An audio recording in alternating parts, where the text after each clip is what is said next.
All right, good morning, everyone. My name is Justin Poulos. I'm the MTSS Director at the Office of Superintendent of Public Instruction in Washington. I want to thank you for joining us today. We're glad that you're here with us. As we're all becoming more proficient with distance learning these days, we ask for your grace today should we run into any broadcasting issues. If something happens that we're unable, unable or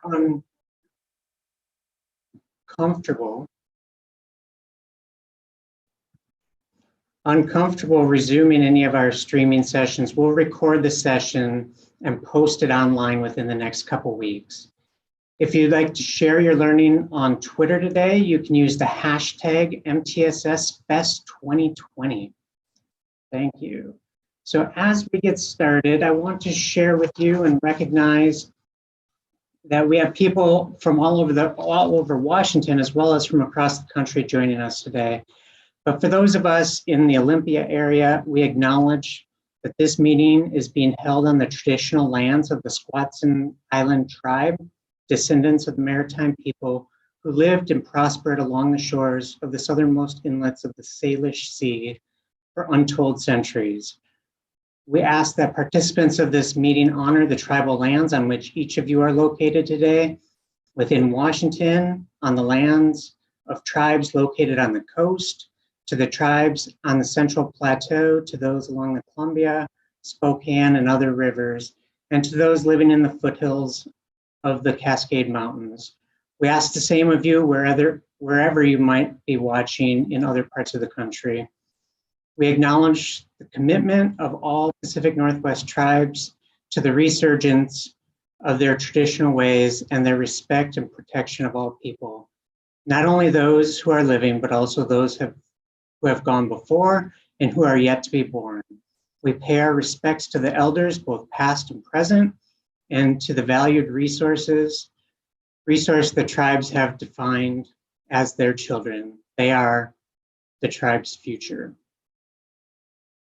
As you read OSPI's vision, mission, and values, I want to ground us in the work that we're doing and that we emphasize that we view MTSS as a means to support the whole child, close achievement gaps, and ensure every child gets what they need when they need it. A special thank you this morning to our friends at the Northwest Mental Health Technology Transfer Center, the UW Smart Center, and Kaiser Permanente. They have all donated time and resources to make today's event possible, so thank you to all of them. And in just a few minutes, I have the privilege of introducing our State Superintendent, Chris Reykdal, and our keynote speaker, George Sugai. Both have been tremendous leaders before as well as throughout this COVID crisis we're in. But before we begin, let me take just a couple minutes to share with you a little bit about our day and about this event. Our agenda today looks like this. We'll be together this morning until about 10 o'clock. We've tried to be intentional about ensuring break times throughout the day to get you up and moving, to take care of your homes, your students, your children, and yourselves. We shortened the sessions that we originally had for our face-to-face event from 75 minutes to 60 minutes, just to accommodate some of the needs to get up and move from our computers. To attend any of the sessions that we have scheduled, you will need to have registered for Zoom. If you did not register, or if you are hoping to hear more than one session, don't worry, we'll record all of the sessions today, and we'll be posting them to the OSPI MTSS webpage. We anticipate having everything posted around May 4th to provide time to close caption everything before posting. Sessions today, we'll have 6 sessions happening at the same time this morning at 10:30, and then we'll do another 6 sessions at 1 o'clock this afternoon. And you can see here what sessions we are offering. Again, to access these via Zoom, they'll not be streamed on YouTube, but if you wish to view them, if you haven't registered and you wish to view them online, they will be online in just a couple weeks. So normally we walk into an event like this, we see the crowds, we see the people, we see the venue, and it's energizing. And obviously that's not the case today. So let me share a little bit with you about who's here. I know we just met, you'll just have to take my word for it because you can't see everyone. But we had 1,000 people sign up for today's event on Zoom in one day. Those 1,000 people represented 115 Washington school districts, as well as our friends and partners to the right and more. When we saw the interest, we decided to stream the event on YouTube. Right now we have almost 200 people also on YouTube and are expecting that to increase even as we go this morning. So we're excited that you're joining us, and a little breakdown of who's here by role, and this is of the 1,000 that registered on Zoom. We have about a quarter of you are principals, welcome. You're followed by teachers and directors, and then our student services staff, so and coaches and university people. So thank you all. We are glad you're here. As we get started this morning, I want you to really think about what to do with the information you hear throughout the day, not just this morning, but throughout any of your sessions, regardless of the content. And what we want you to think about is how you're going to take this back to your team. You've heard it said, MTSS is a team sport. That's a concept Dr. Sugai will reinforce with us this morning. And we recognize that there's challenges right now in collaborating with your teams. We recognize you're not able to get together in a room and sit down and talk through your learning together, but we do want you to be really intentional about finding a time online or whatever that may need to be to think about what did you learn, what do you want to do with that new information, that knowledge, the needs that you heard, and then think about how you, as you're action planning, think about how you're going to build the capacity of your team so that they can provide training and coaching to the staff throughout the buildings, throughout your district, to be able to engage in this work. And then throughout all of that, we want you to be really thinking about how you're getting feedback, how you're communicating and getting feedback from your staff, your families, and your students. This is a collective effort. We need all of us to do it, to work together to accomplish it. So really be intentional about what you're going to do with this information after today. Time permitting this morning, Dr. Sugai has agreed to take questions. So throughout the keynote, I will be monitoring the Q&A section. You should have something that kind of looks like what's on my screen, a little button that says Q&A. If you type in questions that you would like Dr. Sugai to answer, I'll keep track of those throughout the keynote. And then towards the end, as we have time, I will read those to him and he can answer to all of us real time. What I'm going to try to do is kind of group questions by similar content, and then we'll prioritize those to try to get as many people's questions answered as we possibly can. So with that, I have the pleasure of introducing our state superintendent, Chris Reykdal. Superintendent Reykdal's leadership has been tremendous in guiding our state and focusing on the whole child and equity throughout our educational systems for many years. He has been working tirelessly to provide guidance to all of us from the home to the classroom to OSPI over these last several months, especially. We're extremely grateful for that.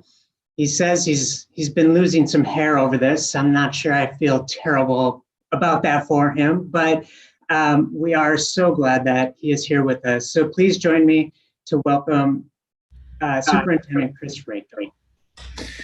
I really appreciate it, Justin. I love the hair comment, but as evidence from the picture to now. You are muted. Oh, let me know when you're ready.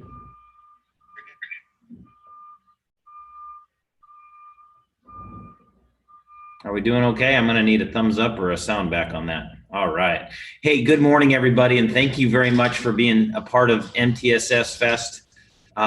Best laid plans, right? Nobody thought in a very long time we would find ourselves in the moment that we are in now. But we are here, and as resilient folks, we work hard to make sure we have the capacity as professionals to support our students. So pretty rarely that we get to live such trauma, quite frankly, and battle it ourselves and then try to build teams to help our students through it. But this is pretty real world. If you pick up any construction noise outside my window, I assure you the one project in the state that will still be going 100 years from now, that started now, is the dig a hole, fill a hole, dig a hole 16 times outside of the OSPI building. It's been phenomenal to watch. And I'm grateful that there's some folks out there getting work done, but it's pretty loud sometimes. So hopefully you don't pick up too much of that. This is a moment unlike any other. Our systems are obviously a little bit challenged right now. You have been building capacity in most of your districts for several years now around multi-tiered systems of support. You've gone through professional development, many of you, to first get the concept, begin to build norms around the expectation in your districts or buildings. You've done professional development around the component parts of that. And we're seeing a nice transformation in districts where they're starting to really put all those pieces together. But most of that framework was built in a time when we had traditional models of relationships and data exchange and the ability to really connect real time with kids and to build a schedule about it that is a traditional one in face-to-face environments. So this is a new layer that adds additional challenge. The word new normal keeps being used, and it was used in part to kind of describe this contemplation today. It is both a challenge for us to think about how we, I think, come out of this smarter, not just about technology and connectivity and hardware, but it sure magnifies the inequities of a system that depends on kids having connectivity. It magnifies a system that has historically told itself that for 6 hours a day in a building, kids get basic education, but we know darn well we've been pushing lots of that learning and lots of that expectation and lots of that connectivity to additional engagement in the home. And that's not always a safe place for kids, and they're not always connected at home. They don't always have supports that they need at home.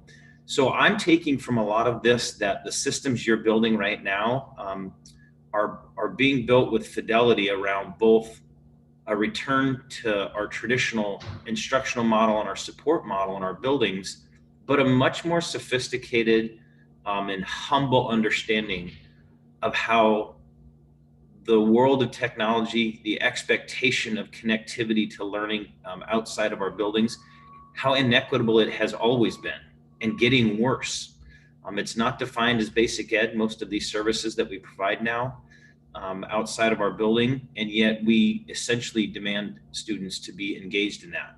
On the academic side, for example, if you want to engage in your high school and beyond plan, that's increasingly online. If you want to be in a Google Classroom or a Microsoft Teams environment, you need connectivity. Most students are checking grades online. They're connecting with teachers at times at a distance. Academically, we've built a dependence on technology, and it simply isn't equitable out there. To the non-academic side of things, when we think about students' mental health and the growing sense of isolation of a lot of our young people, I actually think technology plays into that a lot, but there's a lot of other factors as well. There's a growing pressure for our young people in the environments they face when they go home, whether it's that sort of constant pressure of peers and social networks or the fundamental lack of supports that they might get in our schools. So you all come at this from a different professional development track, but you're in teams building multi-tiered systems. And I think right now, there's never been a better example of how we have to integrate all those systems and think holistically about the success of our students. I would also say that while it is a challenge for all of us to think about coming back, it is really important that you develop game plans that are both timely and diverse. So if we can come back face to face, I don't think there's a scenario where we're not doing some sort of social distancing for a while. And that probably means smaller teams and a harder time actually connecting in small groups. A lot of you have built strategies around student engagement in peer groups and or peer educators. You're going to have to be super creative on how the continuity of that work moves forward in an environment where maybe you can't keep the connection. So we're all figuring out these tools, but we're going to have to keep learning them with even greater success down the road. I think there's a scenario where we don't quite get to come back. Again, the default plan right now and everything I've heard from the governor is we are coming back face to face, and he's going to start next week unlocking pieces of our economy and allowing more and more of that. But I do know that large gatherings and the density of students in schools, so we pack a lot of kids in schools. Those are high risk categories that tend to be further down his thinking in terms of the safety of a return. So we're modeling and starting to model a return to our buildings in a socially distanced, safe way, and a lot more capacity for learning at a distance. It's challenging because it magnifies the urgency of your work as you build MTSS systems, because you're kind of parallel planning for what a return looks like and the real supports kids need academically and socially emotional. And you're building a parallel platform for how unique it might be if more of our kids are at home. So I want you to imagine, and there's certainly no decisions about this, but as the governor's thinking through it, one of the contemplations is it's really K-8 that needs a lot more support, both because developmentally where they are, and because childcare is a absolutely fundamental and complicated American phenomenon where we watch our children in school while they're learning rich content, while they're developing as young people, so that parents can largely engage in the labor market. So there's some consideration of what if we tried a more intense face-to-face environment for our K-8 students, but if we can't come back fully face-to-face, we put a lot more of the dependency for independent learning and at-home learning on our high school students. Well, those are really different systems of MTSS. One really builds upon a more of a traditional face-to-face model, a more intensity of supports with adults interacting directly with students. It's more real-time engagement. But our high school students need a lot of this work and benefit as well. And there's a scenario where they are more disproportionately out of our buildings next year. So a lot of models being considered. We're going to start pouring through all those. We've had to get through some really tough guidance already, and we'll keep trying to make really deliberative decisions with the best information we have, feeding the governor what we can about it. But he is growing more and more aware of the complexity of our system, that it's not just a delivery system for content, but maybe more importantly, it's a delivery system of support for kids, and particularly those most vulnerable to income inequality, to racial injustice, to language barrier, to disability. We are getting his team, I think, a little smarter about how holistic and complex our system is. And it's not just about can we return to learning or not, it's how do we support families in traditional models and now with this more extended distance opportunity. So I want to thank you all for still engaging. It's pretty easy to throw our hands up right now and check out, and yet that has not been my observation of anyone in this system right now. People are probably working too hard, and what I mean by that is in the beginning, a lot of families were flooded with opportunities for learning, and they're not trained educators, and so it was hard for them to manage a lot of that information. I hope with our continuous learning guidance, our sense of compassion and humility that we've tried to encourage in districts, and now finally kind of landing on a grading policy that is not perfect by any means, but it does create some statewide clarity and framework. My hope is we actually simplify how much goes home, and what the expectation is that it's narrower about a few critical standards and really targeted support for kids. And it's not sort of a shotgun approach and good luck everybody and grab what you can grab in learning, but being a little more intentional about our work for the next 8 weeks. But we will start to immediately pivot and think about the fall and what that looks like. And there's a ton of decisions between now and then, of course. But mostly I want to say thank you to you all, because your very role in this means you are thinking about whole child supports, and you are thinking about those academic and non-academic supports. And most importantly, I think what I've been most impressed with by all of you is your sense of how healthy, strong, and functional the adult teams need to be in order to be successful with students. And it's been a really positive thing I've observed from all this. I like you, I've spent 20 plus years in and around education, and I've seen a lot of folks ignore the development of the professional at times in order to do everything we can for kids. But the clear recognition that we need to be healthy and safe, that we need a professional climate that builds trust with each other, that we integrate our supports and services, that we really build a safety net amongst ourselves as professionals so that it can actually catch kids and support kids and allow them to climb up that ladder to big, fun, awesome slides, right? So thank you. It is great to virtually see all of you. I hope you have an incredible day.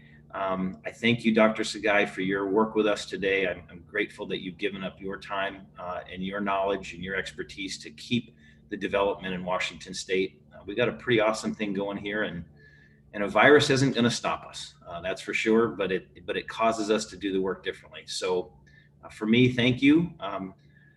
I can't be on all day, that's for sure. I've got other Zooms, but I am grateful to all of you. Have an awesome day. Focus on your health and safety. Keep it all in perspective. This is a public health crisis first and foremost, and we're responding with an educational response for our kids. But always keep in mind together that we're battling this as a state, as a nation, as a planet. Thank you. Good luck. Dr. Sugai, once again, thank you so much for your expertise, and I wish you all the very best today. Take care. Thank you, Superintendent Reykdal. We're very fortunate for your leadership, and we're grateful for that. So thank you much. We're going to transition over to Dr. Sugai. I'm very appreciative of the opportunity for all of us today to benefit from his knowledge and experience.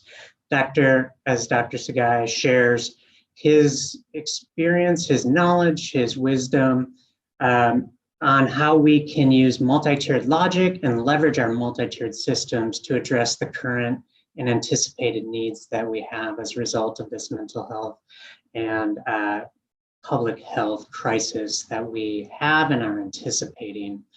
Dr. Sugai is a former co-director of the National PBIS TA Center for 20 years. He's a professor emeritus, having retired from the University of Connecticut 357 days ago, right, Dr. Sugai? That's absolutely right. George's work has been published in countless books and articles. He has provided support to districts, states, and countries across the world throughout his career. He also has ties to the Pacific Northwest, and Washington in particular, having earned his master's and doctorate degrees at the University of Washington and working at the University of Oregon for a number of years. On a personal note, Dr. Sugai is an avid cyclist. He's trekked across the country on multiple occasions, and he's been spending some of his retirement time preparing to start traveling the country in 4 wheels now instead of 2. And excuse me, like all of us, I'm sure he's excited for life to be safe, to travel again and to explore again. George has been providing support to me and to our team at OSPI as we are working to scale up more support to our districts and schools across the state. So please join me in welcoming Dr. George Sugai. Thanks, Justin. Let me just do a sound check. Can you hear me okay? You sound great. Great. And I assume you see the right screen, correct? We do. Cool. All right. So thank you, Justin. Thank you, Chris. I'm going to jump right into this pretty quickly just because of time. But I want to start out by saying this is a great opportunity for us to be able to spend some time together. I do appreciate the chance to be able to serve as sort of the warm-up band for the rest of the sessions. I really see my job as one of giving you some ideas to think about as you work as teams, as Justin indicated. Listening to Chris, I think in about 10 minutes, he covered all the main points that I'm going to cover as well. He talked about a new normal. He talked about equity. He talked about mental health. He talked about connectivity and relationships. And all of those are things that we are concerned about.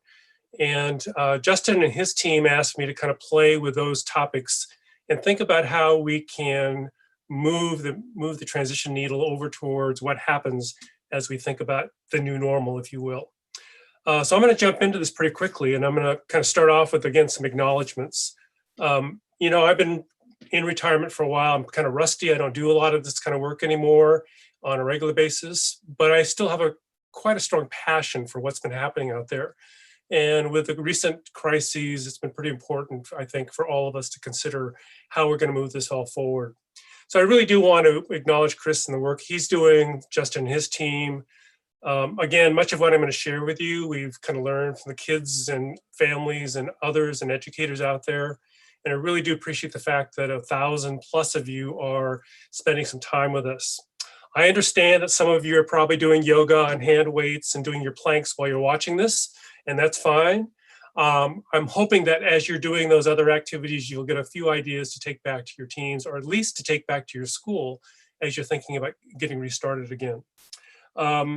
I am a little bit out of practice, if you will, with some of this content, so I just give you a little disclaimer up front. And I also am pretty new at the Zoom stuff. However, Justin's teams taught me how to do a better background than my basement. So I'm appreciative of the fact that I can put a different background in place. And I do really want to acknowledge the co-presenters, because they really have the main job of giving the details of some of the big ideas I want to cover as we go through the morning. First of all, so let me tell you what I was asked to do and what I'm going to try to accomplish. And I think the big words that I want to stay with are this notion of MTSS as being a foundation, if you will, or a logic, as Justin mentioned, or as a starting place for how we think about supporting our kids. I'm going to make a case that it's not something new. I'm going to make a case that it's something that will serve as a great foundation or starting point for how we think about the transition into this, quote, new normal. I'm going to argue that the MTSS Foundation is going to serve hopefully as a way to make decision-making, implementation, evaluation, and so forth more efficient for us. I'm really concerned that when we come back, we're going to be trying to do too much. I'm really concerned that we're going to be bumping into each other as we do our work.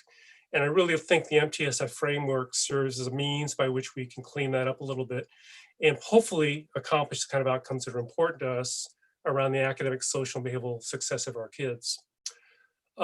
I also want to suggest that I'm going to try to answer 3 questions. Part of this is going to be kind of boring, and so that's when you can do your planks.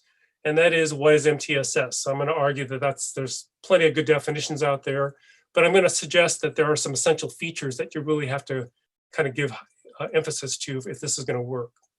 Now, the second question I'm going to try to answer is how this MTSS framework can serve as a way, as Chris mentioned, to increase the quality of our engagements with our kids, with our families, and with each other, so that proactive, positive relationships are established that will allow us to be able to achieve the outcomes that Chris talked about on the academic, social, and behavioral side.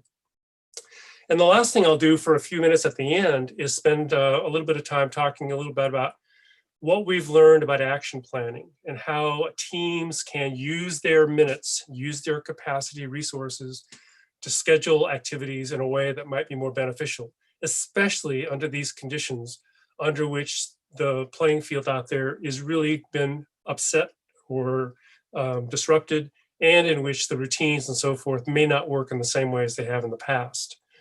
As Justin indicated, there'll be some time for Q&A, either at the end of the presentation or through a follow-up that Justin will kind of take care of.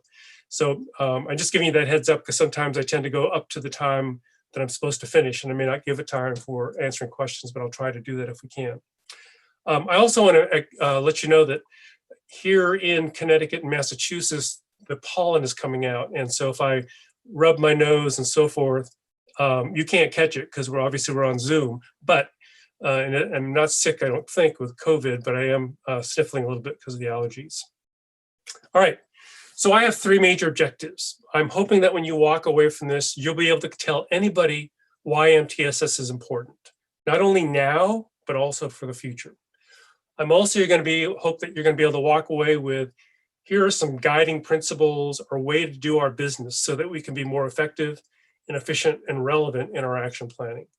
And the third thing is, I'm going to try to give you some vocabulary, some concepts that will allow you to go to the sessions that follow this opening so that you can take full advantage of what others are going to be presenting. I'm going to focus on this notion as teams is where the action is. And I know there are many different people out in the audience on YouTube as well as on Zoom who are listening in. I just want you to think about how you're going to use the content to either participate on a team, to help form a team, or to work with a team as the team is guiding a school through its process. So team is going to be a big deal for us. And it's, as Justin mentioned, a key feature of our teaming process or MTSS process. Okay, I teach to the test. And when Justin gives the test at the end, here are the two main essay questions. And I like to think of these two pictures as, if you remember nothing else, remember these two things. And the first one is this notion of a continuum or a logic or a tiered logic. Now, everybody probably on the call has seen triangles before and understands the importance of a continuum. I would love for you to think about the continuum as being an essential tool in your toolbox, regardless of what you do. I think of the COVID-19 challenge and how a lot of us fall into the category of having minor symptoms. Some of us have more intensive symptoms that require much more support when we're at home. And a few of us are going to require assistance that means being admitted to a hospital. And I think about the level of support that's provided along that continuum. And that same continuum logic applies to our kids, our families, and ourselves. The second big idea or essential outcome that I want you to consider as at the end of the day, as well as at the end of this opening session, is this notion of how four critical elements interact with each other in our problem solving and our team action planning. As you all know, in our traditional professional development models, we've oftentimes focused on practices, and that's what kids experience. And we say that here are the things that's most important for us to be able to get to the kids.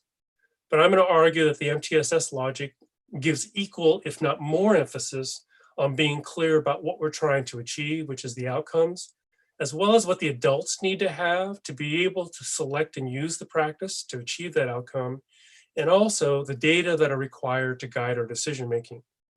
And as Justin did at the very beginning, which I think is just absolutely awesome, is making sure that we understand the cultural context in which we are working with those four elements to put that continuum in place.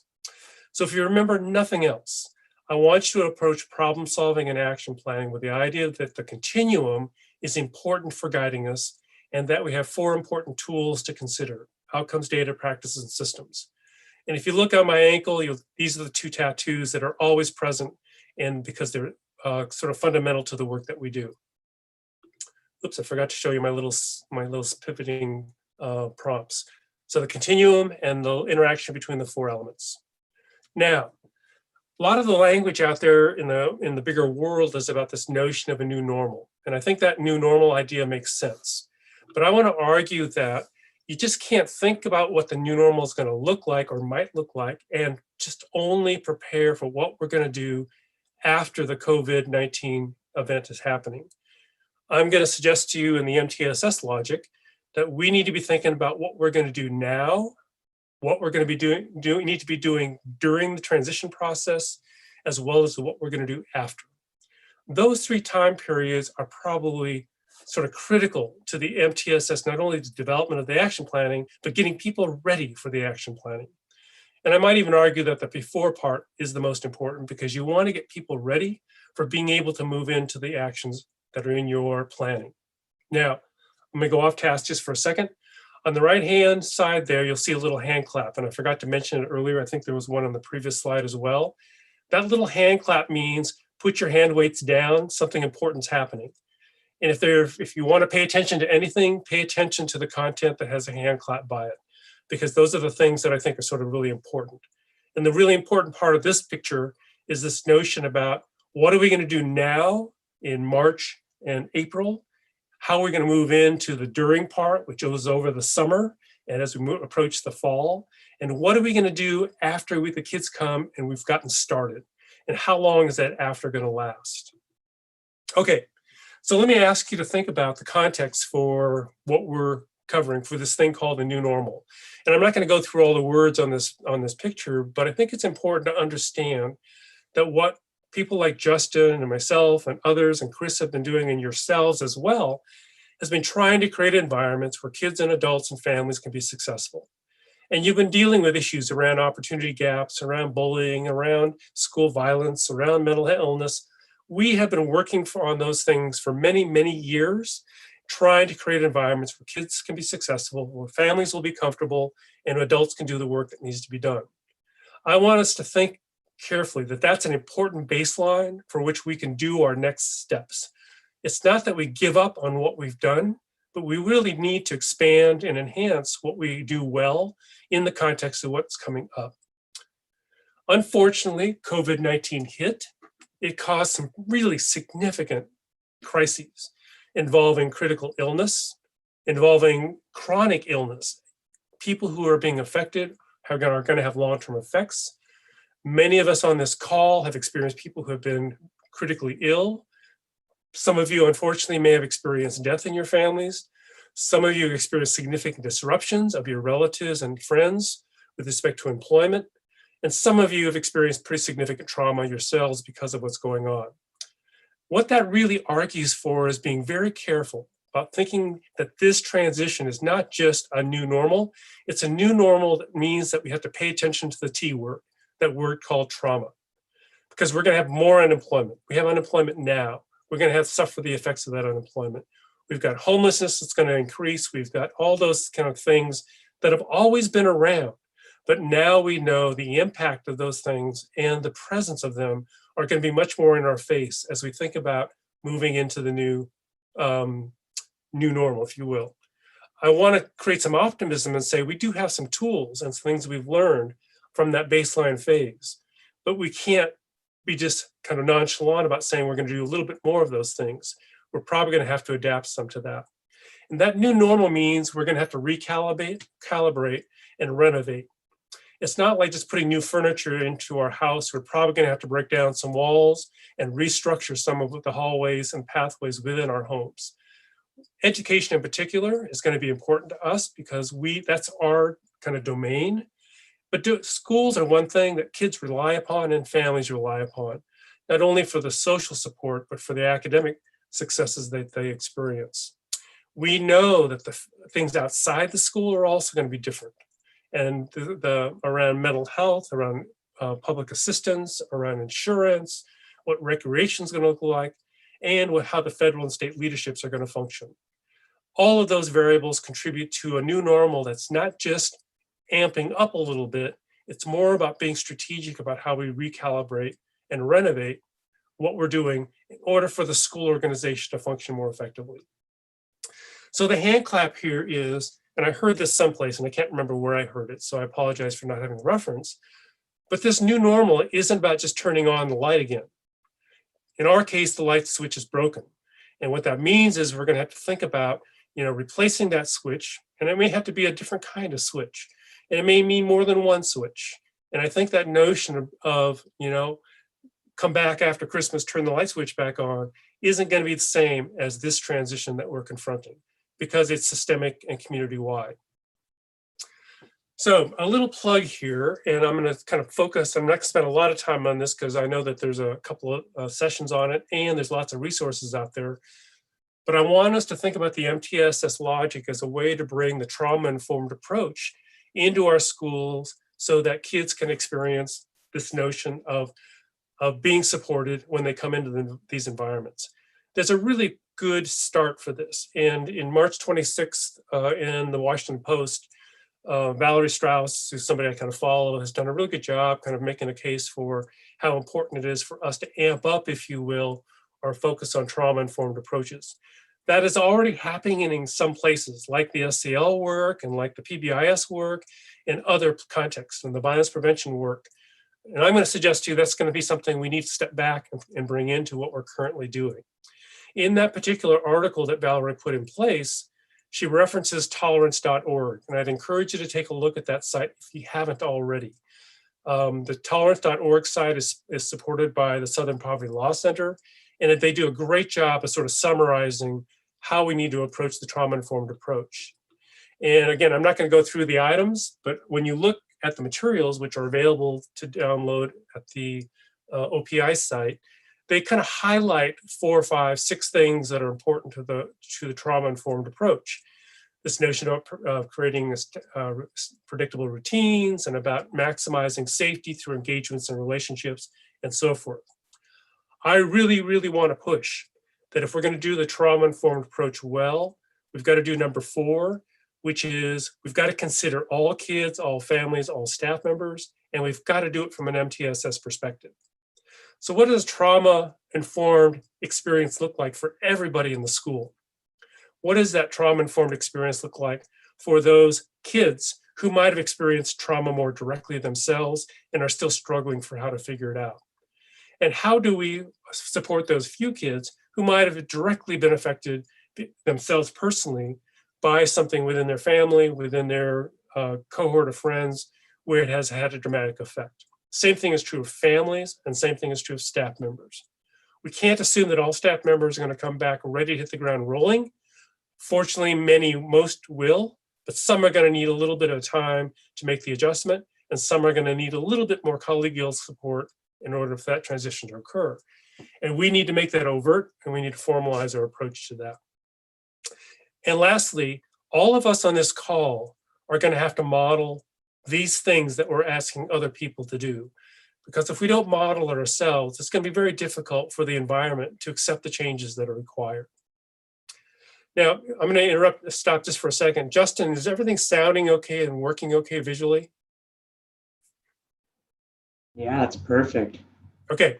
Any comments you have before I go on? Any questions you think I should address? No, we'll save we have a couple, but we'll save them towards the end for now.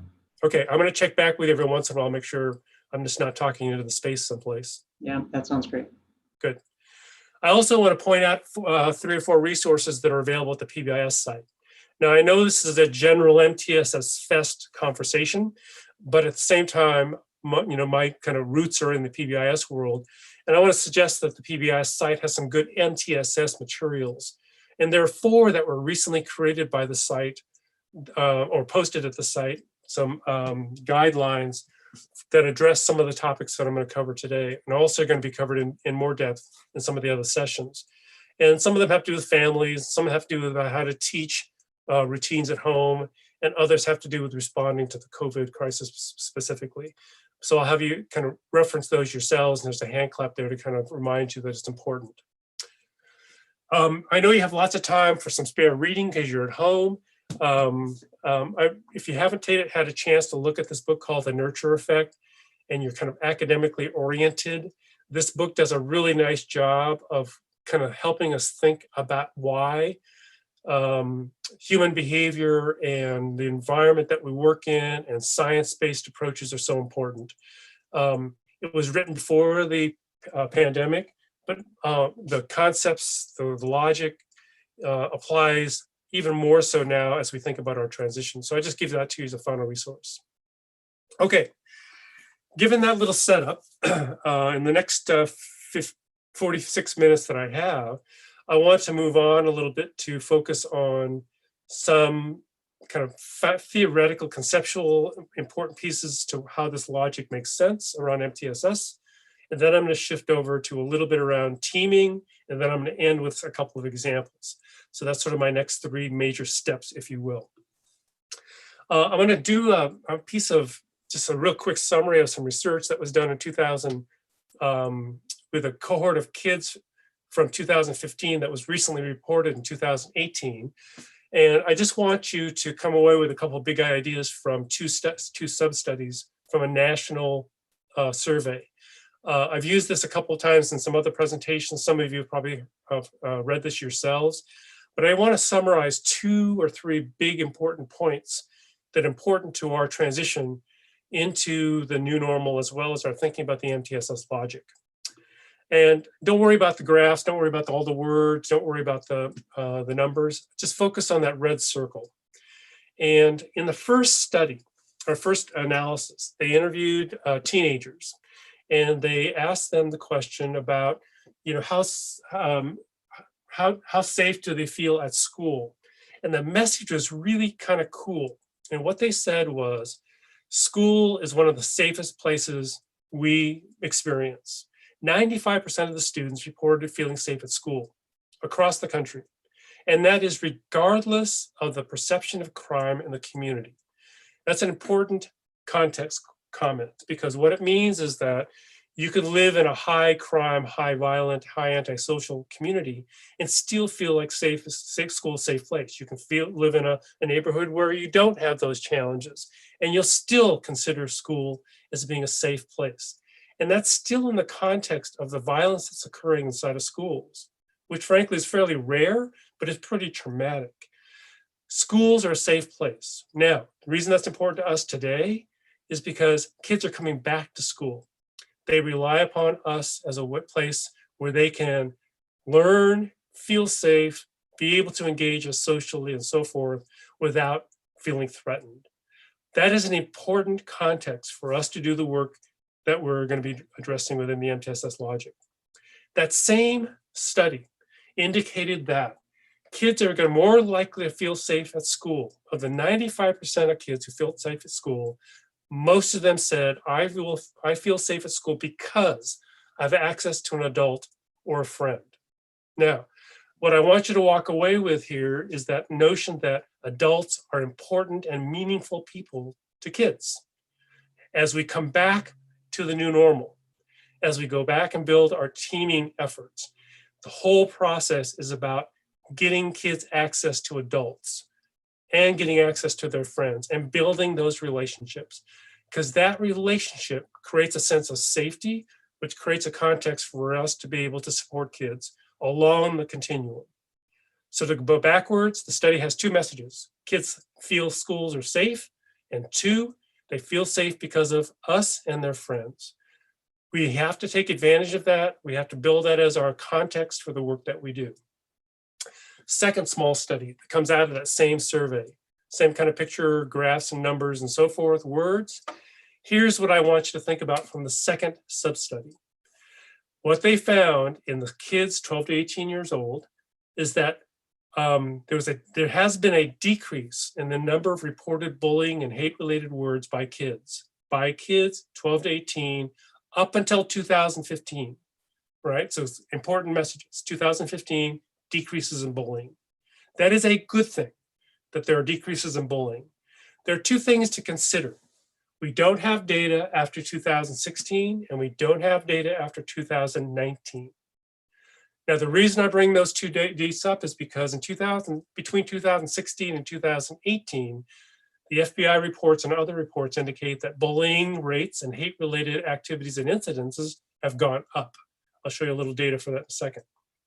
And in 2019, 2020, the initial data suggests that there's an increased amount of bullying, hate-related words now going on around the COVID-19 impact, around immigration, around people who are Asian Americans, around. We know that there's the context of crisis and trauma creates these tensions that cause kids and others to engage in interactions with others because of some preconceived kinds of notions. So it's pretty important that we understand that, yes, it looks like the bullying events have gone down, but we should not assume that those same trends are in place after 2016 or after 2019. What does that mean for people like me and for you? Our efforts for MTSS have to keep in mind that we have to create school climates in which the social emotional learning supports for kids are such that we consider the likelihood that bullying might be a problem. We've also found that between 2007 and 2015, the kids who reported decreasing incidents of bullying, they said there were decreasing reports of decreasing bullying incidences in places where they also said there were more contact with adults and with kids.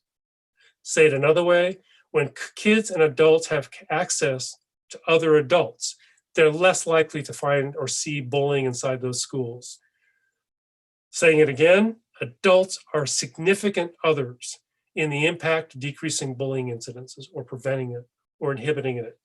We, the adults, have a really important role to play, and the MTSS framework in my logic is going to be, we've got to formalize our role in developing those relationships. And that's going to be one of the messages that this MTSS logic is going to make sure that we help with. Now, I don't know what's happening after 2016, and I don't know what's happening after 2019. So it's going to, again, be pretty important for us to keep those in mind as we move this forward. But I think the data prior to that are pretty compelling about safety, bullying, and adults in these particular times. So here's another way to look at the same kind of issue. And I want you to think about, again, this sort of public health logic that we're moving into right now. Yes, we are reacting to COVID-19, but it's still a prevention problem. And we want to think about prevention in the context of how do we prevent this from escalating any further, but also in the sense of how do we support kids so they can be more successful in the future. I'm going to go through this fairly quickly because it's pretty logical. It's easy to kind of understand, but there's a couple of points I want to make after we kind of walk through this. The basic idea here is that every kid, every family member, every staff member tends to have direct or indirect experience to some risk factor that most of us are able to handle and deal with. And we deal with it because there are protective factors in place. Kids who are academically successful, kids who have good social skills, kids who have good healthy habits, etc., tend to be able to handle some of those things that most of us are struggling with on a daily basis. However, COVID-19 showed up. And when COVID-19 showed up, we found that there were significant enhancers of those risk factors. Kids were being traumatically affected. We've got negative modeling going on in our social media. Families are disrupted. Discrimination is going on. The list goes on.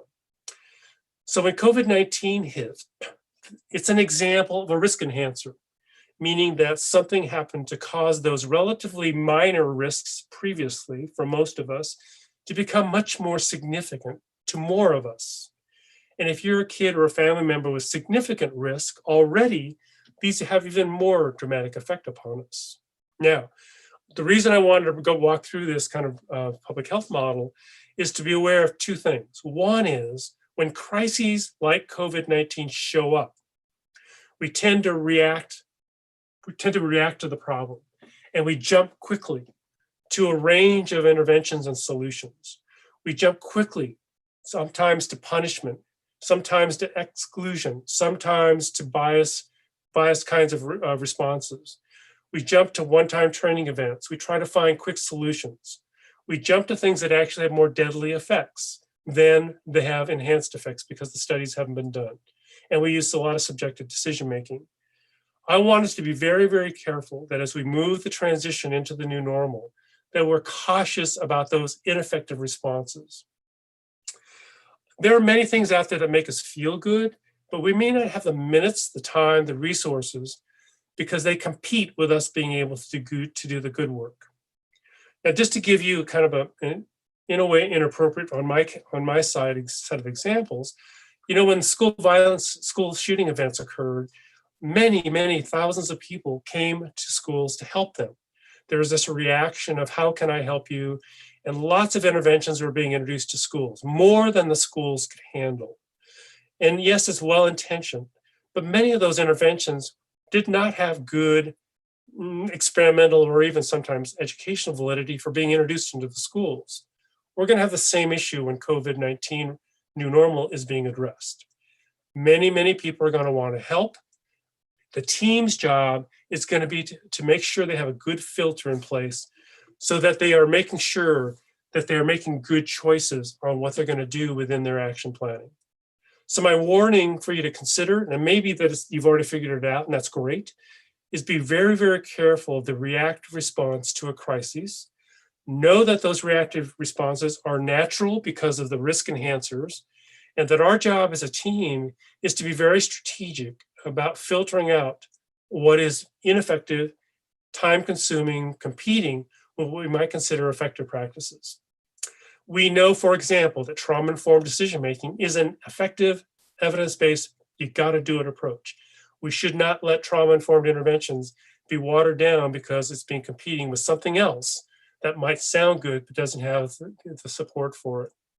We know that one-shot in services are very ineffective as a way to respond to crisis events. So that means that professional development needs to be ongoing, it needs to be embedded within the school routines, and it needs to be carefully coached. and it needs to be provided along a continuum for all versus some versus few. So I leave those for you to consider as you walk forward in trying to do your action planning. Stay with trauma-informed, focus on prevention, use the tiered logic, use information to guide your decision-making, do ongoing continuous professional development, focus on high fidelity implementation of a few things and do it well. And lastly, and I'm going to put a little star by this one, make sure that you have leadership that is proactive, engaged, and participating and competent in this process. It's really easy for leadership to talk on high levels without actually helping implementers be able to feel supported in the process. And the leadership process, not just being individual leaders, but teams as leaders also. And I'll go back to the comment earlier about how important it is to model what you are asking other people to do. Back up a second. So I would emphasize on that list on the right-hand side this notion about MTSS as a basic logic and staying very true to the trauma-informed approach in trying to organize what we do.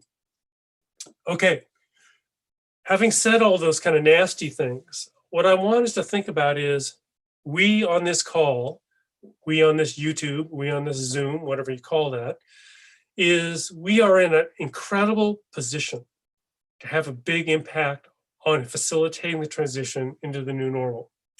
I have always argued that schools are one of the best social change agents we have in our communities. Kids are with us for 12 or more years. We have them 180 days a year. We have them 6 hours a day. There's no way that online learning at home, distance learning, is going to compete with 6 hours a day, 180 days a year. We know that schools are a place where kids can feel safe and they can have a trusting relationship with adults.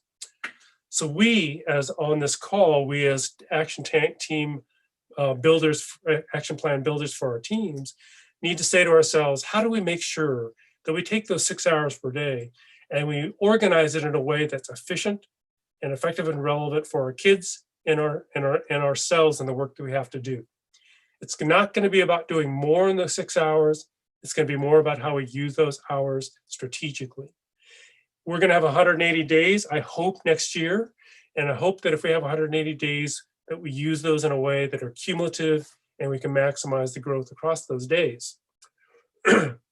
We know around that circle that those are the elements that make it possible for those 180 days to work well. Schools are places where there are professional adults who are caring. We can provide specialized supports in those environments. We have adults who model the right way, et cetera, around the circle. Schools are more available than mental health facilities are in our neighborhoods. They're more available than police stations are. So let's make sure that we created schools in a way that reinforces what we already know about being what's important in those school environments. Okay, so rehash. Big idea. You got to focus on the MTSS logic as the kind of the ladder for which we do our work. It's important to think about data, practices, outcomes, and systems as a set of tools to do this work. It is a new normal, but it's not a new normal that can be just turned on or off. We've actually got to build the new normal, and we got to build it in a strategic, efficient manner.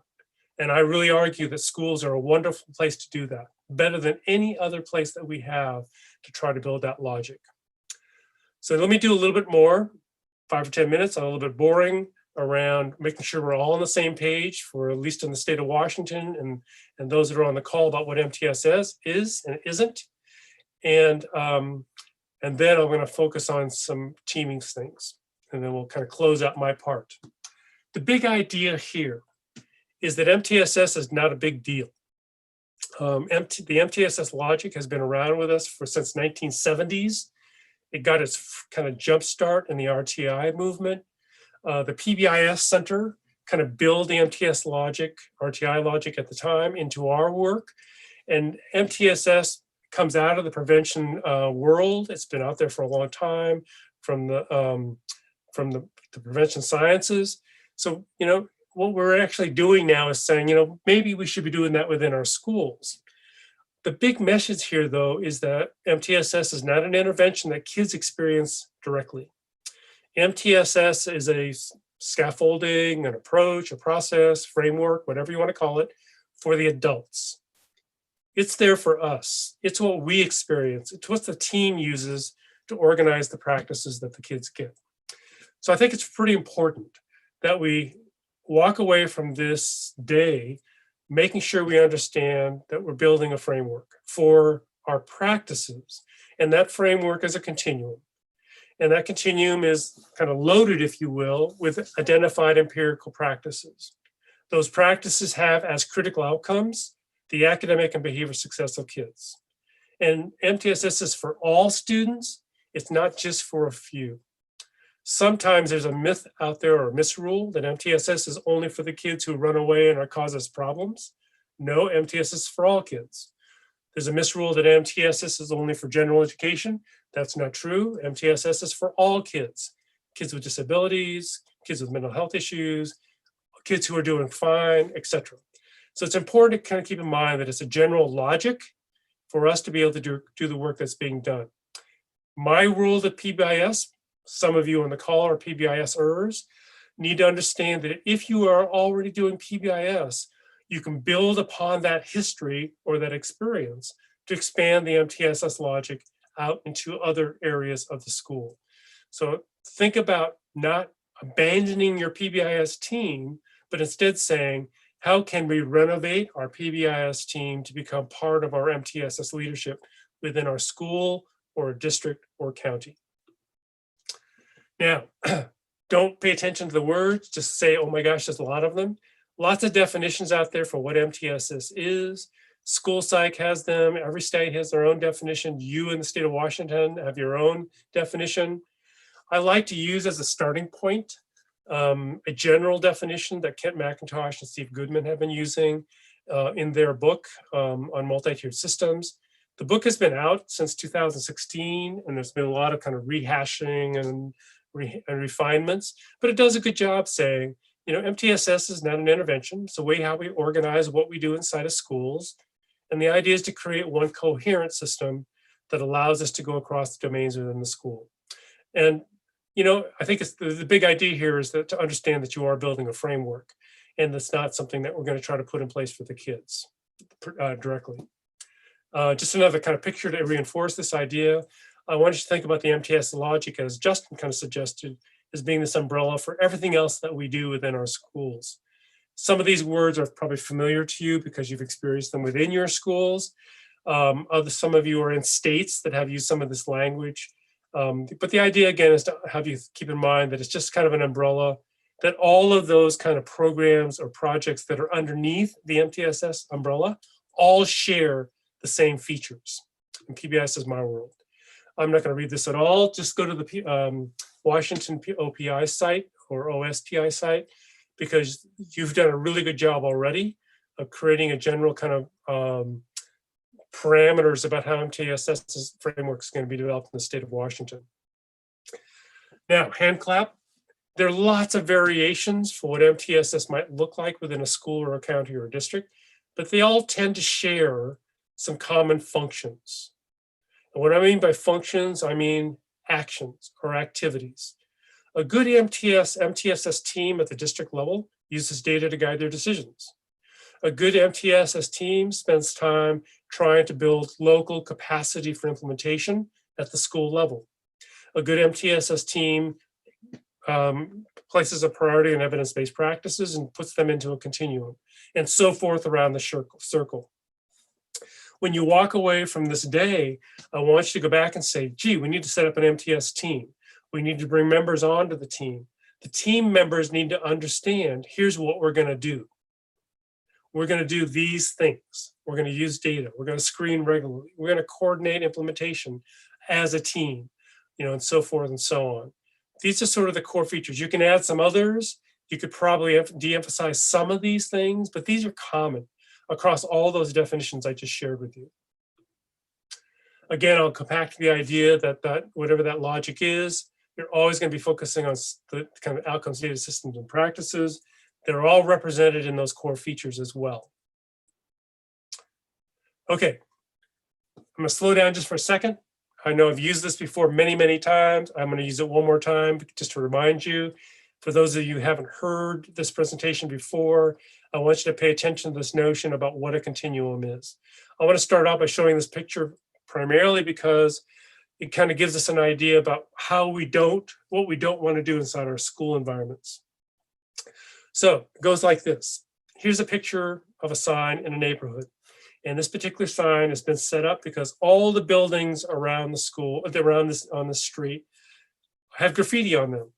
So the neighbors got together and they put this sign up to inhibit graffiti writing. And what do you see on the sign? You see graffiti. And what's interesting about this picture is the meaning behind it, which means the following. They put up a sign to inhibit graffiti writing, and what shows up on the sign is more graffiti. We have an intervention that was put in place, but it had no effect on the kids who are doing the graffiti writing. And you could argue, and I would agree with you, that the sign inhibits the wannabe graffiti writers, the kids who haven't developed a repertoire of graffiti writing yet. It's not a habit for them yet, but they're not going to be affected by this. They are affected by the sign, and they're going to put their spray cans away. There are some kids out there who are thinking about becoming graffiti writers, and they see the sign and they don't do it because they have enough experience with their with the rule that they're not going to be doing it. But the hardcore graffiti writers don't even pay attention to the sign. Now, so let's go fast forward. Why is this important? To acknowledge that there's a mismatch between the intervention and the problem you're trying to solve.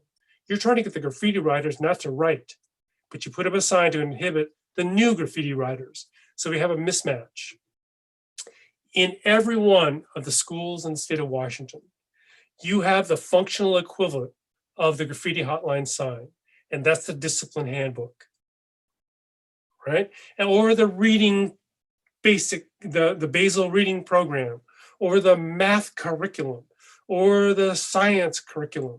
You have a graffiti hotline equivalent. What I mean by that, using the discipline handbook as the example, is that you have a set of rules that tells all kids inside the schools what they should not do and what the consequences are going to be. Most kids don't even know the handbook exists because they already have the social skills for success. Some kids have to experience the consequences and they will stop doing this behavior because they just need to be reminded of the social skills they need to use. And there are some kids who get 16, 17, 18, 19, 20, 30 office referrals because the discipline handbook does not work for them. Many of the schools we work in use the discipline handbook as their only means for which to create, quote, a positive disciplined classroom, school-wide climate. And what's important about the message is that that is insufficient. It's a one-dimensional intervention. We need to create a continuum of interventions. That's where we come into play. And that's why the three-tiered logic is such a big deal. The discipline handbook, the graffiti hotline sign, is that bracket on the left-hand side of the triangle. All kids are in the triangle. All staff members are in the triangle. All adults, educators are in the triangle. We need to have supports in place for everyone, but we need to acknowledge that some are going to need a little extra and a few are going to need something more intense. Now, you'll see a hand clap there, and the hand clap is saying the continuum is represented by this three-tiered logic. Key word is logic. There's no truth to three tiers. It's a way of organizing the continuum. Why did we use three tiers? Because that's what the public health model is built around. The truth probably is that it's more like a continuum. Oops, let me back up. That those lines don't exist, and that in fact, they're going to crisscross around it. And I'll kind of give you an example at the very end. What I want you to kind of think about here is that throughout the United States, if you Google triangle, PBIS or anything else, you're going to come up with thousands, literally thousands of triangles. I couldn't put them all on the screen, but this is what the range of kind of examples you're going to get of what the triangle might look like. And what I want you to remember is that logic of three tiers is represented by most of those, but was probably more helpful to us is to think about the continuum as literally a blended continuum. And that blended continuum says there's no hard line between the tiers. That in fact, the hard line is going to vary depending upon high school versus preschool versus alternative school versus juvenile correctional school versus, and so forth. And it's also going to vary by classrooms as well. What's really important about the logic here, though, is that if you do all well, you're going to have fewer kids who require attention for more intensive supports at the top. What's also important about this picture is you'll notice that the arrow on the left-hand side gets bigger as you go to the top of the triangle. And that's because the supports for the few is more intensive. So the logic here is that you got to make sure that everybody is being supported with something that's very efficient, because you have to direct the resources towards those kids who need a little extra. And that's true of reading, that's true of math, that's true of behavior, that's true of physics, that's true of music. You can teach in one way to most and they're going to get it, but somebody is probably going to need a little extra tutoring, and some kids are going to need a change in the curriculum in order for that to be successful for them. So it really is a continuum. Now, before I leave the triangle stuff, I want you to also remember that we don't label kids by tiers. We think about kids as having some strengths and some needs. And the triangle logic helps us organize that. So here's a kid. She has 2 areas for which she's getting one-on-one intensive supports. She has a few areas for which she's getting some peer tutoring in the middle, writing Spanish. And she has a few areas at the bottom for which she needs no help. Is she a tier 3 kid? The answer is no. Is she a tier 1 kid? The answer is no. Does she get tier 3 support? Yes, for math and science, but she's not a tier 3 kid. Here's a kid in special ed. He has an IEP for anger management and problem solving. He's got 2 objectives written for those areas, goals for those areas, but he does some other things pretty well. He works with technology. Sometimes he needs a reminder.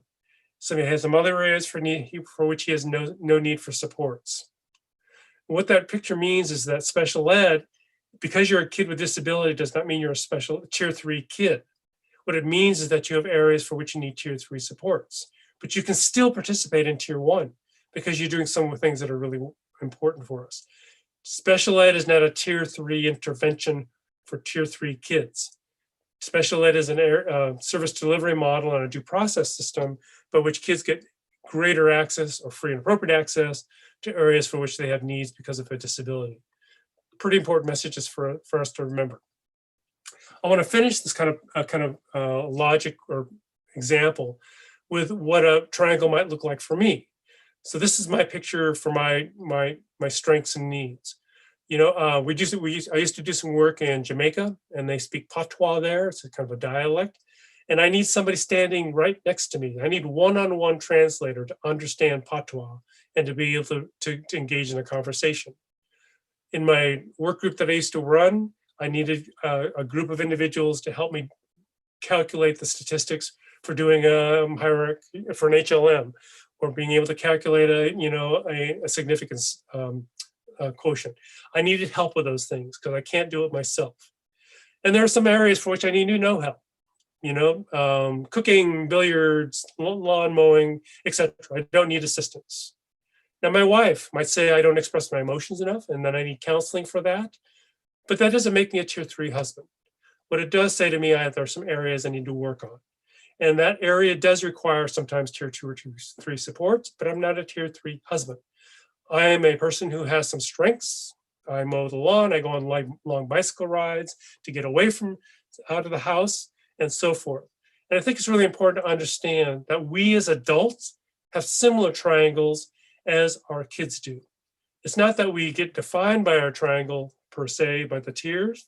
We get defined by that range of experience, that things that we have. Now, everybody on the call, you have a homework assignment, and that is to fill out your own triangle for yourselves. As you approach the process of building a team, what are the things you do really well in team building? What are some things you really do well with team action planning? What are some things you do not so well when you're participating in a team? Kind of outline for yourselves the areas for which you know that you might need some assistance to be a good team member, or a good teacher, or a good whatever. I want us to think about the fact that all of us on this call have some areas for which we're really good at, and some areas for which we could use some assistance. And that will help us, I think, being able to be better team players in the process of doing the teamwork. So again, summarize, we start off with 3 triangles as sort of a logic. The truth is, it's probably a blended kind of continuum. We don't label kids. We focus on what they can and can't do, and those can and can't do's become our student outcomes. Inside classrooms, we can organize our classroom management practices along that same continuum. If I was a classroom teacher and I was teaching my biology class and for 10th graders, I would want to do all those things at the bottom with all 25 of my kids. For some kids, I might need to do some small group work or provide peer mentoring. In some kids, I might have to build behavioral contracts. Inside my classroom, I can still build the same continuum. I am applying the MTSS logic to my classroom. Same thing as school-wide. Those of you that are on the call, I think there's something like 35.7% of you are school administrators, principals. Inside your school, instead of having a single school discipline handbook, you should be having a continuum of behavioral supports for all kids inside your school, all 1,200 of them or all 75 of them. What are you going to do for all kids inside your school? What are you going to do for those kids who need some group-based support from a counselor? And what are you going to do for those kids who need high-intensity supports? And those of you who are asking what CBT stands for, it's cognitive behavioral therapies. And what goes into the triangle, I want you to know two things. One is that's what this school selected or their team selected. And I also want you to notice that they picked a few things to do well. The idea is not to fill it up with as many things as possible. The idea is to fill it up with things from which you can defend and that you can implement, especially over the long term. Okay, and I'm hoping that districts develop similar continuum for how they provide supports to the teams within their schools. And those are going to be linked to some of the priorities around violence or attendance, around reading or literacy or whatever, and thinking about how they can build the supports that can help the teams implement at the next level. Okay, so just a quick little summary here, and I just don't pay attention to the numbers, just focus on the colors. And what I want you to notice is that my colleague Rob Horner did an analysis of some of the data we have at our PBIS center. And what he found is that if you do, in my world of PBIS, if you do tier 1 well, 84% of the kids are going to be pretty successful, right? And this study was done with 3,000 elementary schools and about 880 middle schools and 400 high schools from across the country. 84% of those kids are going to do fine with tier 1. And that leaves 15% of the kids needing something extra. Now, what Rob learned, though, is that if you take the number of behavioral incidences displayed by those kids, percent of kids on the left-hand side, you find that they engage in a whole lot of misbehavior. Say it another way, 84% of the kids displayed 39% of the problem behaviors. 16% of the kids that were needed tier 2 and tier 3 supports contributed to 79% of the challenging behavior. That's why we've got to make sure that tier 1 is working well in our MTSS logic, because it allows us to direct our efforts where the need is greatest, which is tier 2 and tier 3. We cannot do the supports for high needs kids when we don't have tier 1 in place. Why is this important logic for us now? Because as we make the transition into COVID-19, we're going to have kids walking in with greater risk, which means they're not going to be able to experience school in the same way that they experienced school when they left it before the COVID-19. And that means that that number of kids needing more support for tier 2 and tier 3 are going to be greater probably, and we're going to need to revamp what tier 1 looks like. And I'm going to address that in a second. So that's why we've got to be more specific about the outcomes for those kids who have greater need. We've got to collect data more specifically for students with high risk. We've got to pick the best interventions that have the likelihood of the biggest effect for those kids with greatest needs. And we need to make sure that the adult systems are in place so that we can implement those practices based on the data to achieve those outcomes. So this picture represents what I started out with two big ideas, the continuum and the 4 tools. So the 4 tools are the outcomes, data, practice, and systems. We need to intensify those as we move up the continuum. This is really important because as we move into COVID-19, that means that the intensities of what tier 1 look like in our implementation are going to have to be strategically addressed. The effort goes up as you go up the continuum. And that means we've got to increase the intensity, which means we've also got to pay attention to tier 1. Okay, pass this by just because of time. You can look at it later. So a little bit on teaming before I close out here in the last 10 minutes or so. And looks like we're probably gonna have you send your questions through the chat Q&A, and Justin will kind of answer those questions or send them on to Chris or somebody. So here's the teaming thing I want you to think about. If we're gonna help kids become competent, we can't just do one-shot in surfaces. We can't do more, we can't do train and hope. It's gonna require more than that. It's gonna be require that we make sure that we pick the best evidence-based practice for which we can guarantee that the outcomes are going to be achieved if we implement fidelity. So to improve outcomes, you got to pick the right intervention. To pick the right intervention to be implemented with fidelity, the teachers, the therapists, the counselors, the paraprofessionals, the playground monitors, they have to have a relationship with those kids.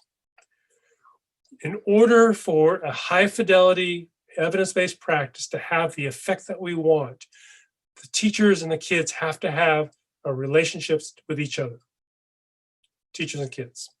In order for that relationship to be established, that means we, the adults, have to have regular engagements with our kids. Now go back to those first studies I talked about earlier.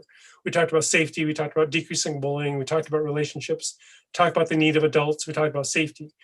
In order for us to achieve the outcomes we want, we've got to have the best interventions, we've got to build upon the relationships that are there, and we need to make sure that we build those relationships by engaging in kids. When those kids show up in the fall, we can't assume that having showed up is going to be sufficient for us to deliver the interventions. We've actually got to spend a little bit of time reestablishing those relationships by engaging them. And that goes back to where we are today, which is we've got to make sure that we organize our implementation so it ensures increased engagement, ensures development of those relationships, ensures high fidelity implementation of the practice in order for us to achieve those outcomes or that competence at the end. So that complicates what professional development looks like. It's not just saying do this. It's about organizing the environment so these engagements, relationships, and the implementations is more likely. I'm going to pass this back out to time. Go with me. So implementation means we've got to make sure we pick the best and we implement it with the greatest degree of fidelity. I know some of you have seen this picture before, but Dean Fixon and Karen Blasi gave it to me. It's the most wonderful way of kind of helping people understand why it's so important to invest in the most effective and implement it with the greatest degree of efficiency. The way I like to think about this is, are you willing to bet your next month's salary on the decision that you make? The goal is to avoid these other circles, these other places. Let me use this as an example.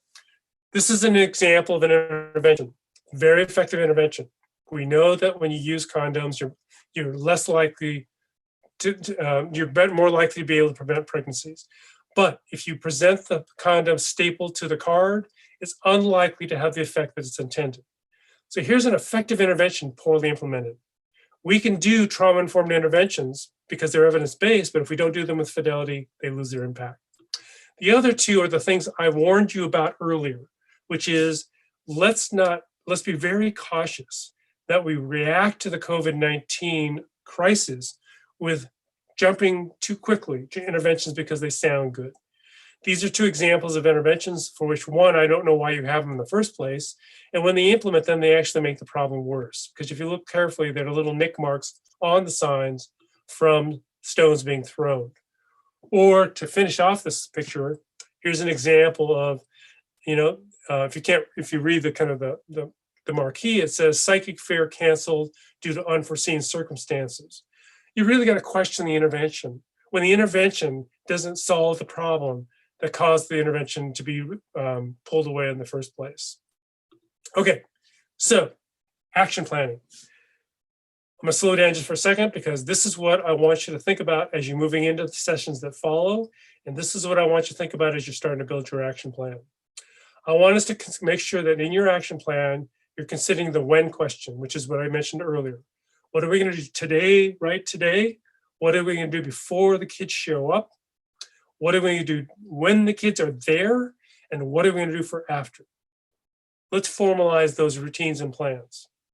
Second, I know that many of you came to this fest thinking, what are we gonna do with kids? But I want us to remember it's what are we gonna do for our colleagues who show up on that first day?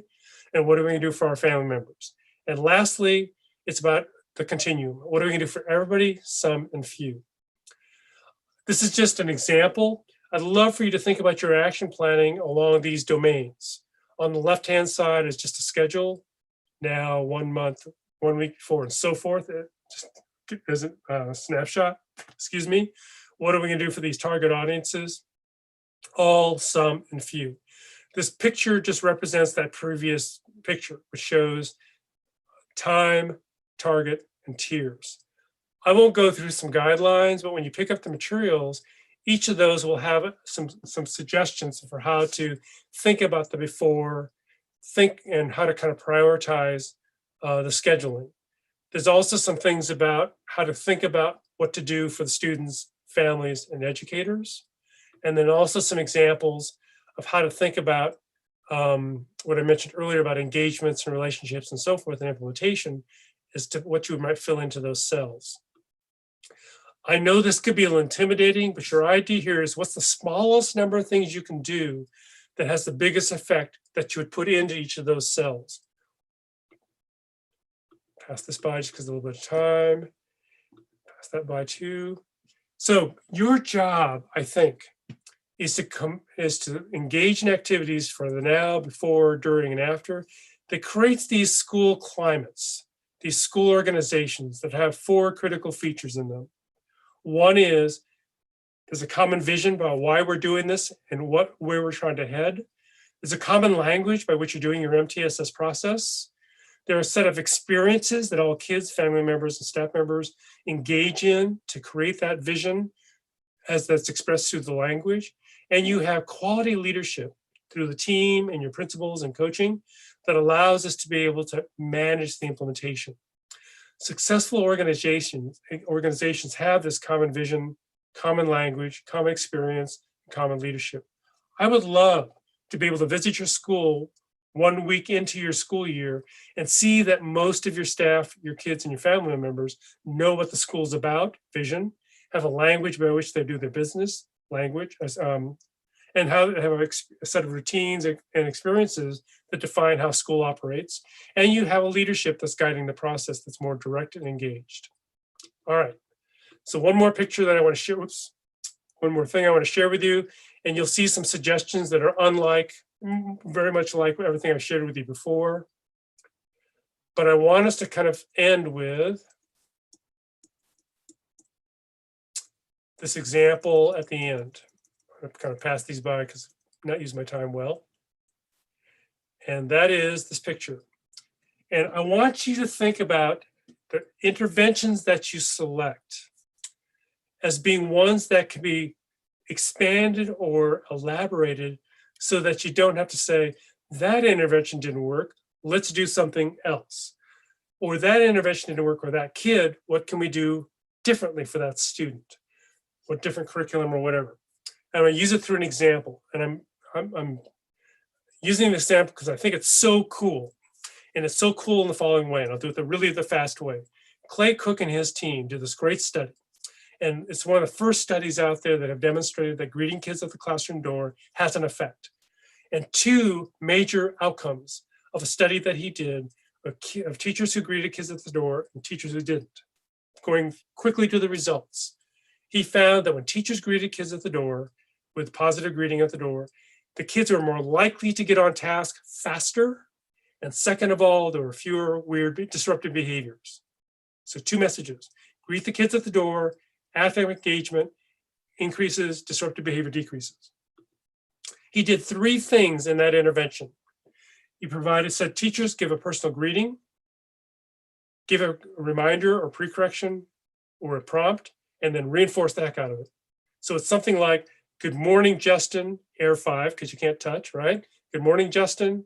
Good to see you. I see you got your homework. Don't forget to put it in the box. Please hang up your backpack. Nice to see you today. That's a cool backpack that you're bringing to school. If you greet every single kid with just a hello, good morning, elbow bump, whatever, a little bit of reminder, get to your seat. Let's get started with a positive day. You'll have those two impacts. If you greet all 30 of your kids, 24 of them are going to do fine. Some of those kids might need a double air high five. Some of those kids, you might have to say, where are you going to put your backpack? They're going to have to tell you back. And some of those kids are going to have to, a couple of those kids are going to have to stand next to you, and you have 24 other kids give air 5s to that one kid. That was a quick example of a tier 1 intervention for all 30 kids, but some kids got a little extra at the door, and some kids got something more intensive by standing next to the teacher. We adapted a tier 1 intervention for tier 2 and for tier 3. Think about, some of you know about check and check out or check and connect. Check and check out is an intervention we use for a small group of kids who are having some challenge. It's been traditionally called a tier 2 intervention. But inside tier 2, we might have a kid who it doesn't work for. So we might make a modification for that one kid that's more intensive. Instead of a check-in 3 times a day, he checks in 6 times a day. So we turn it into a tier 3 intervention by intensifying it. The big message is, as we think about interventions, think about how they can be renovated in order to increase the reach for kids who need a little extra.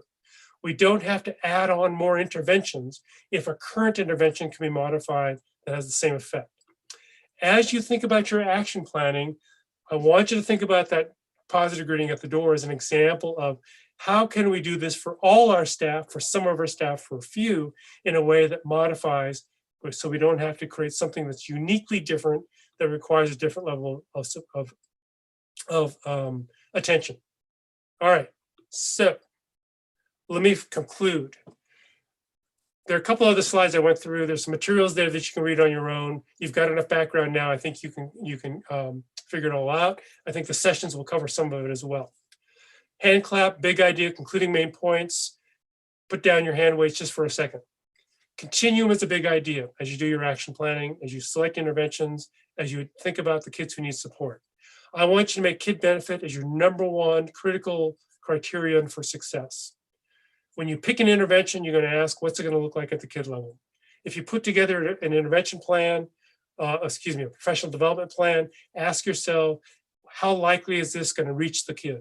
The kid is the critical variable in this whole thing. And that's particularly true if you're a county team or for state team, because you get more distant from the kid. Use your data for guiding your decisions. Make sure you're using the smallest number of the most effective doable interventions, practices. Organize the system so you can maximize the likelihood of implementation fidelity. And remember, we're doing this for everybody. Remember the 2 big ideas represented by all those conclusions are those 2 things I started out with. It's the picture of the triangle and it's those 4 tools. That's where we want to end up at the end of the day. You being comfortable with how to manipulate those 2 big ideas. And I want to conclude now by saying, you've got an incredible opportunity to move this stuff forward. Please use your minutes and your decisions efficiently. Think about the smallest thing you can do to have the biggest effect. Organize that in a way that has the biggest impact across all members of your community. I really am pleased that you all came to this event, and I really want to thank you very, very much for everything you do. And I really want to applaud the presenters who follow me, because now I hope that they can kind of sidestep some of the basics and jump right to the big ideas. So with that, I thank you very much. I'm going to go have lunch because I'm on a different time zone. I'm going to turn it back to Justin. All right, thank you so much, Dr. Sugai. We have a number of questions and we are not ignoring those. What we do want to do is, first I want to respond to one that we've gotten quite a bit, and that is the slides will be posted on the site where you registered for the webinar, which is the OSPI MTSS page under agenda and registration. So we'll put the slides there. Anyone can download them from there. And then we also have a list of the questions. So what I'm hoping, George, if you're good with this, is we can send you some of those questions for a written response, and then we'll post those responses to the same place as the slides on the website. So again, not ignoring the questions, we'll get to as many as we can, but we also want to recognize everyone's time right now as we transition, have a little break, stretch, take care of our kids, before our next sessions at 10:30. So with that, just many, many thanks to you, George. We benefit greatly every time we hear from you and learn from you, and we really appreciate you being willing to take the time to support us, to teach us, and to set the stage for the rest of the day. So again, thank you. And to everyone that is on, thank you for joining us. We will begin our breakout sessions in about 25 minutes. And if you're registered for those, hopefully you have a link from your email to those, and you should get one for the afternoon sessions an hour before the session starts. So with that, thank you, everyone. We will conclude our webinar at this point.